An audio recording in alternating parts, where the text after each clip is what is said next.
పెట్టలేదు. ఆ యోగి మహానుభావుడు, ఆ నరేంద్ర మోడీ అన్నవాడు కారణజన్ముడు. ఈ దేశం కోసం పుట్టాడు చేస్తున్నాడు మహానుభావుడు.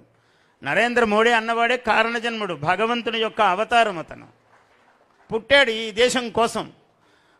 రాముణ్ణి ప్రతిష్ఠ చేయడానికి 11 రోజులు నిర్జల ఉపవాసం ఉన్నాడు మహానుభావుడు. అతనికి 70 ఏళ్ల వయస్సులో ఉన్నాడు. ఎవడైనా ఉండగలడా? 70 ఏళ్ల వయస్సులో 11 రోజులు ఉపవాసం ఉండి 11 దివ్యక్షేత్రములు తిరిగి ఆ తమిళనాడులో 21 బావులలో స్నానం చేశాడు. చల్లనీళ్ళు. ప్రైమ్ మినిస్టర్ అయిన వాడు చేస్తాడండి, కార్పొరేటర్ చేయడు. హీటర్ వేసుకొని స్నానం చేస్తాడు గీజర్లో. కానీ 11 రోజుల పాటు ఆయన పొద్దున సాయంకాలము చల్లనీళ్ళ బావి నీళ్లు స్నానం చేశాడు.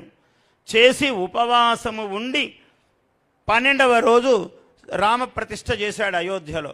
ఏం పుణ్యం అండి! ఈ దేశం ఎంత పుణ్యం చేసుకున్నది అట్లాంటి వాళ్ళని కలిగి ఉండడానికి. ఇక్కడ మహానుభావులు ఎంతమంది పుట్టారు. ఛత్రపతి శివాజీ పుట్టాడు ఈ దేశంలో, ఒక రామానంద తీర్థ పుట్టాడు, ఒక పివి నరసింహారావు పుట్టాడు ఈ గడ్డ మీద. ఇది గొప్ప దేశం. ఇది ఆదిశంకరులు వెలసారు ఈ నేల మీద.